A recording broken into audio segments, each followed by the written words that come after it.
special rendezvous, a rendezvous with you.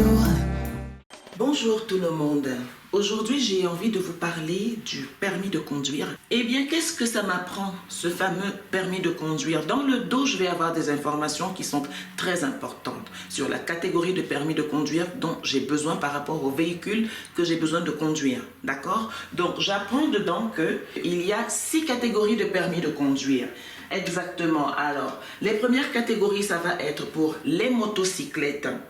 Donc tout ce qui va être appelé moto, on reviendra plus dessus plus tard parce que justement ça fait partie de tous les engins qu'on va le plus retrouver dans la rue. Ensuite, on va avoir les permis de conduire de catégorie B qui vont concerner, oui, les quads. Vous ne le saviez pas, ce n'est pas considéré comme étant une moto. C'est une grosse moto qui a 4 roues et qui a un moteur très puissant. Je vous expliquerai ça tout à l'heure. On va continuer sur le permis B avec celui qui nous permettra de conduire les voitures les plus communes qu'on rencontrera dans la circulation, à savoir ce que nous appelons communément les petites voitures. D'accord? Sachez également que le permis B est le permis le plus délivré chaque année.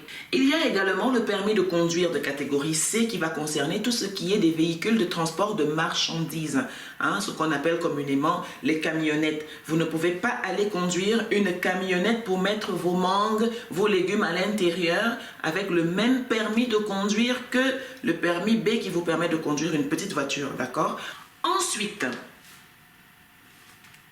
permis catégorie D pour conduire les transports en commun, d'accord?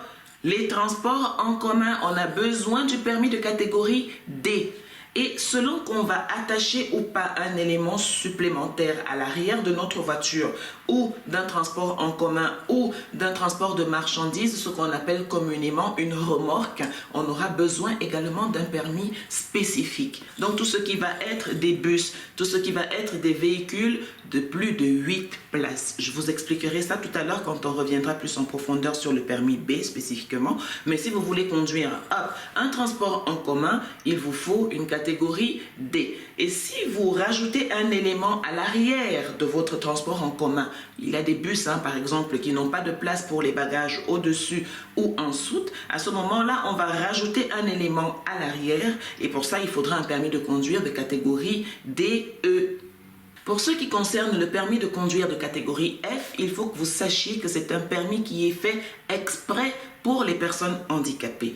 Bien sûr, comme vous et moi, elles ont le droit de conduire. Mais par contre, il faut qu'elles conduisent des voitures ou des motos qui vont être spécifiquement aménagées pour elles. D'accord? Si elles conduisent par exemple une moto légère, elles vont avoir besoin d'un permis de catégorie FA1. S'il s'agit d'une moto plus lourde, c'est une catégorie FA.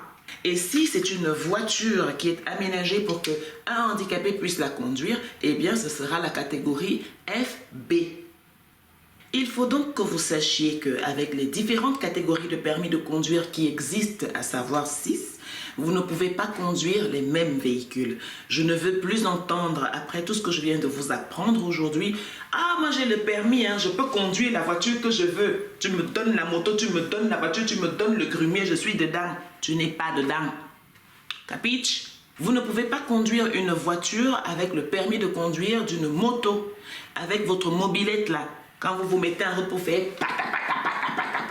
vous ne pouvez pas conduire une Harley Davidson avec le permis mobilette. Vous ne pouvez pas conduire tout type de véhicule avec le même permis de conduire. Je crois que vous venez de comprendre ça après ce que je viens de vous expliquer. D'accord? Avec votre permis pour la moto, qui a besoin de 7 heures de formation seulement, vous ne pouvez pas aller prétendre conduire un grumier. Ok?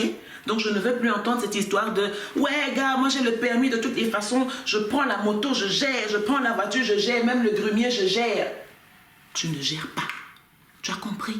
Tu as besoin d'un permis de conduire différent pour ces 3 véhicules que tu viens de citer. Et c'est pour ça que je suis là pour te l'apprendre aussi aujourd'hui. La suite au prochain épisode. Oui, la fusion est là.